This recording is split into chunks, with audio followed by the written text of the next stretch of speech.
विश्व 24 न्यूज हर पल आपके साथ। श्री उद्धारक क्रांतिबा ज्योतिबा फुले, छत्रपती राजर्षी शाहू महाराज, विश्वरत्न डॉक्टर बाबासाहेब आंबेडकर, लोकशाहीर सत्यशोधक कॉम्रेड अण्णाभाऊ साठे, बिरसा मुंडा, कंटा भिल्ल, माँ सावित्री, माँ रमाई, माँ जिजाई, फातिमा शेख या सर्व आदर्शांना अभिवादन करत आजच्या दिवशी बर्मा सेलमध्ये स्थापित होत असलेल्या मातोश्री मीनाताई बाळासाहेब ठाकरे महिला मंडळाचे आज उद्घाटन झाले हे पहिल्यांदा जाहीर करते। या महिला मंडळाच्या सर्व सन्माननीय पदाधिकारी, महिला मंडळाच्या अध्यक्षा आयुष्यमती सुमित्राताई बसनेत, उपाध्यक्षा मायाताई कांबळे, कार्याध्यक्षा राधाताई विटकर, खजिनदार रेखाताई आदमाने, सहखजिनदार मंदाताई काकडे आणि सचिव सविता सावंत, सहसचिव विजयाताई माने, या संपूर्ण महिला मंडळाला मार्गदर्शन करणाऱ्या मार्गदर्शिका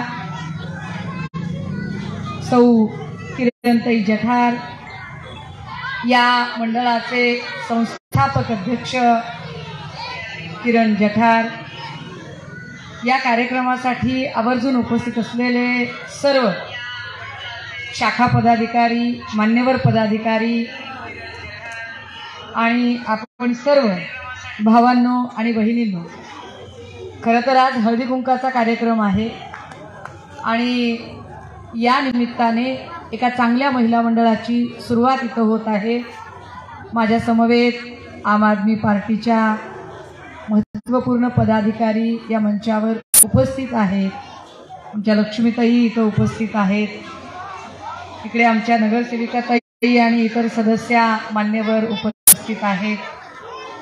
या सगळ्यांच्या उपस्थितीत अत्यंत जोरशोर से हे महिला मंडळ आज इथे काम करण्यासाठी आजपासून सुरू होत आहे। ही जरा चिलीपिली थांबवता आली तर बघा ना कोणाकडे, बघा काही जमलं तर। माय मावल्यांनो, खरं म्हणजे मी तुमच्याशी तासनतास बोलू शकते, पण मला आज खरंच क्षमा करा, म्हणजे माझ्यात काही पुढारी पण जास्त भिनलेलं नाही, त्यामुळे मी काही पुढाऱ्यांसारखं नाही आता मला वेळ नाही आहे मी निघते असं नाही, पण खरंच मला दुसरीकडे निघायचं आहे, त्यामुळे मी फार काही इथे आता वेळ देऊ शकणार नाही।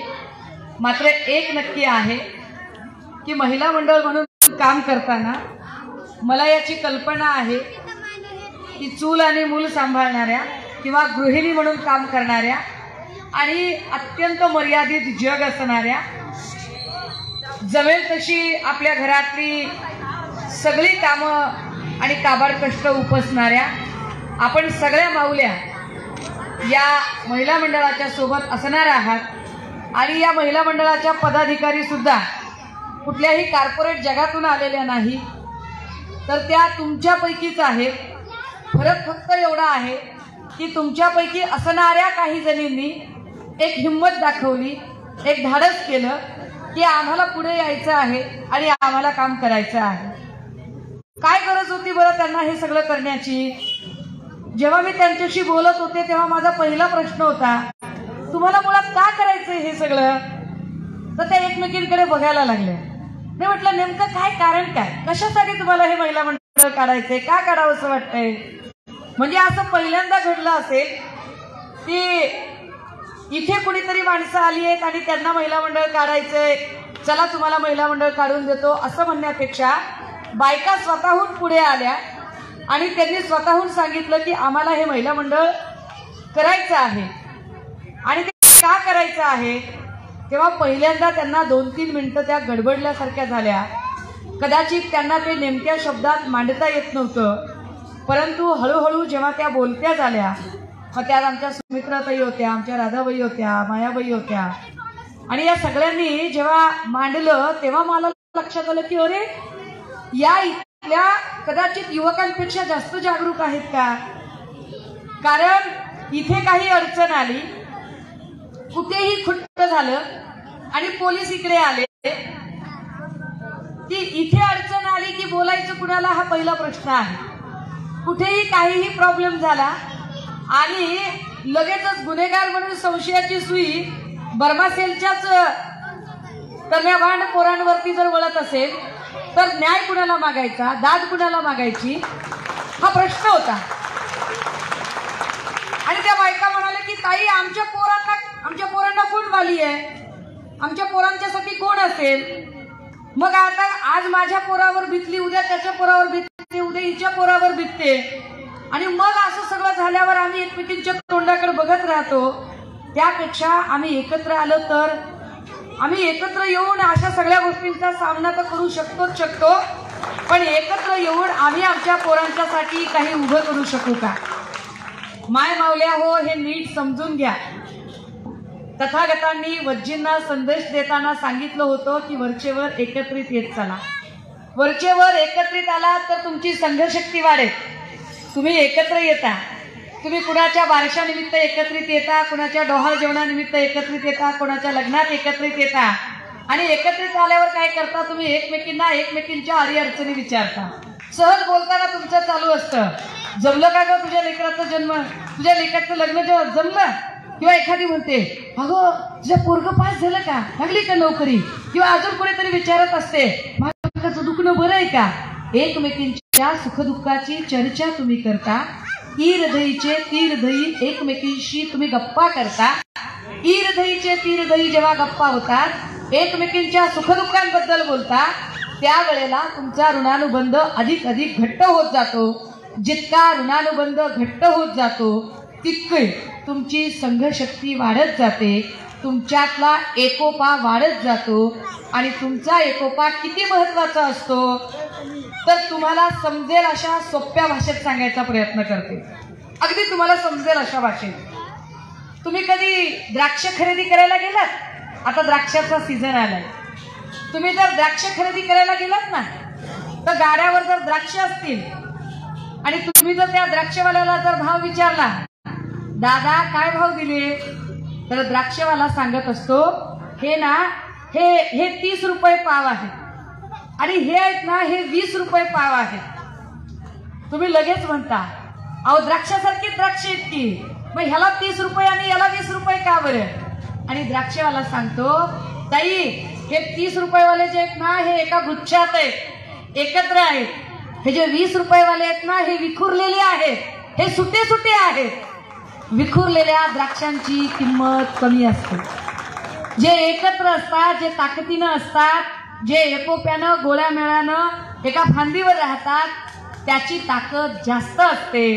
तुम्ही जितक्या एकोप्यानं राहणार आहात, जितक्या एकत्रितपणे राहणार आहात, जितक्या गोळामेळानं राहणार आहात, तितकी तुमची ताकद बुलंद असणार आहे. आणि ही ताकद कुणाला गुंडागर्दी करण्यासाठी वापरायची नाहीये. ही ताकद कुणाला आपल्याला आरेरावी करण्यासाठी वापरायची नाहीये.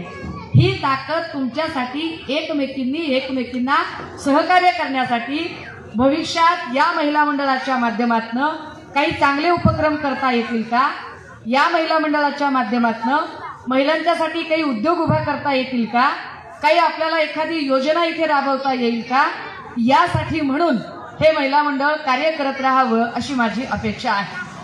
पण ही अपेक्षा व्यक्त करताना मला अजून एक गोष्ट सांगायची आहे, जी इथल्या सगळ्या पदाधिकाऱ्यांना सांगायची आणि ती लक्षात ठेवायची. ती अध्यक्ष असणाऱ्या त्या सुमित्राताईंनी लक्षात ठेवायची, त्या मायाताईंनी, राधाताईंनी, रेखाताईंनी, सगळ्या बायकांनी लक्षात ठेवायचे. मी तुम्हाला एक चांगला किस्सा सांगेन बरं का, म्हणजे मला जरा सोपं करून सांगायची सवय आहे, लोकांना समजेल अशा भाषेत.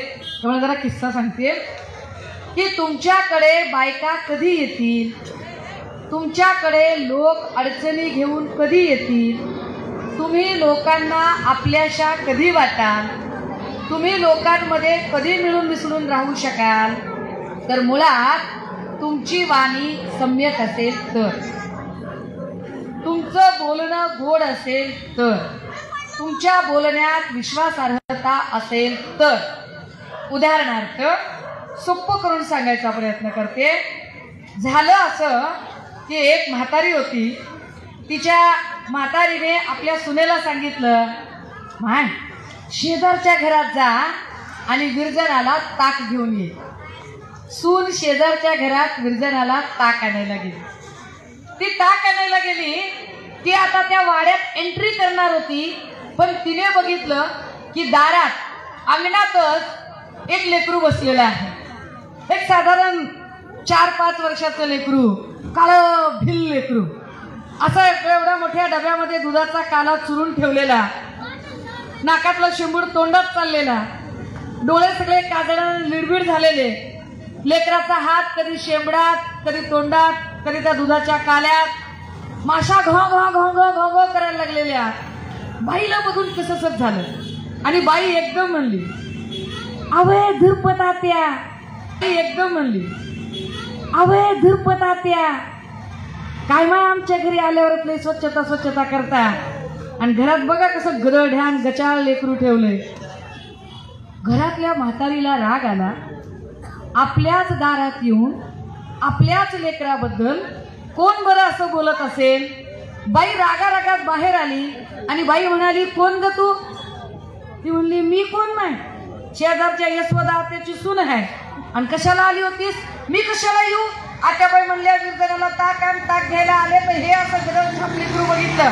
आमच्या तर घरात येऊन लई काड्या लावता आणि ह्याला हे इथं स्वच्छता केली पाहिजे, असं केलं पाहिजे, तसं केलं पाहिजे सांगता, आणि हे लेकरू स्वच्छ ठेवता येत नाही तुम्हाला? बाईला राग आला. आपल्या दारात येऊन आपल्याला 4 शब्द ऐकवणाऱ्या बाईला काय बोलायचं? बाईने सांगितलं, ताक बीक काही मिळणार नाही. माझ्या दारात येऊन मला शहाणपण शिकवायचं नाही. त्याला होय नाही व्हायचं. सून आल्या पावली निघून गेली.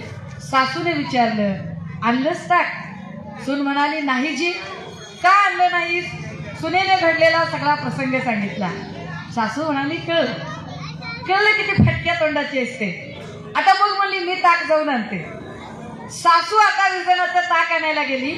सासूने बघितलं की लेकरू तसंच बसलं होतं, काळं भिल लेकरू, डेचकीसारखं पोट बाहेर आलेलं, दुधाचा काला डब्यात ठेवलेला, नाकातलं शिंबूड तोंडात चाललेला, डोळे काढणं सगळे लिडबिड झालेले. लेकराचा हात कधी शेंबडात, कधी तोंडात, कधी त्या दुधाच्या डब्यात. माशा घो घो घो घो करायला लागलेल्या. म्हातारीला कसंच झालं, पण म्हातारीनं स्वतःला कंट्रोल केलं. आणि म्हातारी म्हणते कशी, अवय धुरपत माय, काय सारखं काम काम काम करता? अव एवढं देखण्या रूपाचं, राजबिंड्या अंगाचं लेकरू कसं काय बाहेर ठेवलं माय? बाईला आश्चर्य वाटलं. आपल्या लेकराला एवढं देखणं कोण म्हणलं? बाई लगबगीनं बाहेर आली. बाई म्हणली, कोण व? अहो मीच की, तुमची शेजारी यशवदा. कशाला आला होता?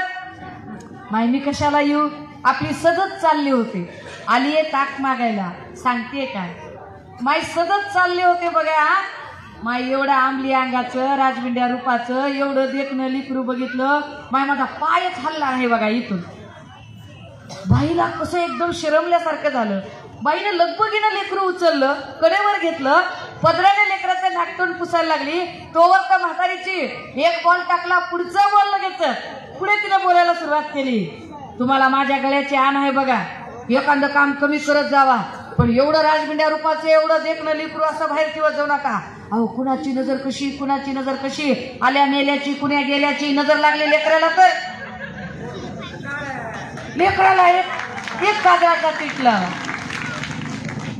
बाईला वाटलं आपल्या लेकराचं केवढं ते कौतुक चाललंय. बाई शरमली, बाई वरमली. तिनं लेकराला मांडीवर घेतलं आणि बाई म्हणली, माय मग तुमची सून आली होती बघा, लक्षातच नव्हतं. या की जरा मध्ये या. आता इरजण घातलंय बघा, ताक आत्ता इरजण काढलंय, ताक घेऊन जावा, पण जरा थांबा, बाई चहा करते, चहा बी पिऊन जावा. माया हो, गोड बोलल्याने रानचं पाखरू जवळ येतं. जे आधी सुनेने सांगितलं की लेकरू स्वच्छ ठेवायचं आहे, ते सासूनेही सांगितलं. सुनेने थेट सांगितलं. सासूने सांगताना सांगितलं की लेकरू मोठं गोड आहे, दृष्ट लागेल, त्याला काजळाचा पीठ लावावा लागेल. लक्षात घ्या, काजळाचा पीठ असाच लावता येणार नाही. आधी त्या लेकराला नाहूमुकू घालावं लागेल. नाहूमाकू घालून त्याला काजळ पावडर करावं लागेल, मग त्याला पीठ लावावं लागेल. बाळ स्वच्छच ठेवायचंय, पण सांगण्याची पद्धत कशी आहे यावरती समोरचा माणूस रिॲक्ट कसा होणार आहे हे ठरतं. तुम्ही कशा बोलता, तुमच्या आजूबाजूच्या महिलांशी तुम्ही किती गोडीने बोलता, तुम्ही किती आपुलकीने बोलता, हे जास्त महत्त्वाचं आहे. तुम्ही जितक्या आपुलकीने, जितक्या प्रेमाने, जितक्या गोडीने बोलाल, तुम्ही जितका त्यांना समजून घ्याल, तितक्या अधिक महिला तुमच्यासोबत जोडल्या जाणार आहेत. त्यामुळे एकमेकींशी बोलताना थोड्या विश्वासाने, थोड्या प्रेमाने जर बोलत राहिला तर निश्चितपणे तुम्हाला अत्यंत चांगल्या पद्धतीचं काम उभं करता येऊ शकतं. ते काम इतकं चांगलं उभं राहू शकेल की कदाचित या महिला मंडळाचं काम बघून भविष्यात अनेकांना अशाच पद्धतीचं मंडळ आपल्याकडेही असावं असं वाटेल आणि त्या पद्धतीने ते इतरत्रही काम करायला लागतील. आम्ही सगळे जे कोणी माणसं आहोत ती सगळी आपल्यासोबत असणारच आहोत. जिथे कुठे अडचण पडली तिथे सोबत असणारच आहोत. पण एक लक्षात असू दे की जे काही काम असेल, जितके तुम्ही स्वयंप्रेरणेने कराल तितके ते काम जास्त नेटाने पुढे जाईल. इतरांनी सांगण्यापेक्षा तुम्ही स्वतः किती याने करता, किती तुमच्या अंतःप्रेरणा किती महत्वाच्या आहेत हे जास्त गरजेचं असेल. भविष्यात या महिला मंडळाच्या वतीने अधिकाधिक विधायक उपक्रम उभे राहावेत आणि त्या उपक्रमातनं इथल्या महिलांच्यासाठी एक सकारात्मक दिशा त्यांना दिसावी, हीच अपेक्षा या प्रसंगी व्यक्त करते. महिला मंडळाच्या सगळ्या पदाधिकाऱ्यांना शुभेच्छा देते. हळदी कुंकू आणि वाण देण्या घेण्याचा कार्यक्रम इथे होणार आहे. पण हे वाण नुसतं वस्तू रूपातलं न राहता हे वाण विचार रूपातलंही राहावं. तुमची एकमेकांची वैचारिक देवाणघेवाणही व्हावी. याच सदिच्छेसह, शुभेच्छेसह थांबते, रजा घेते. जय ज्योती, जय भीम, जय शाहू, जय जिजाऊ, जय महाराष्ट्र. राज्यातील महत्त्वाच्या आणि आपल्या भागातील ताज्या बातम्या पाहण्यासाठी आजच आमच्या विश्व 24 न्यूज चॅनलला यूट्यूबवर सबस्क्राईब करा आणि बेल आयकॉन प्रेस करा.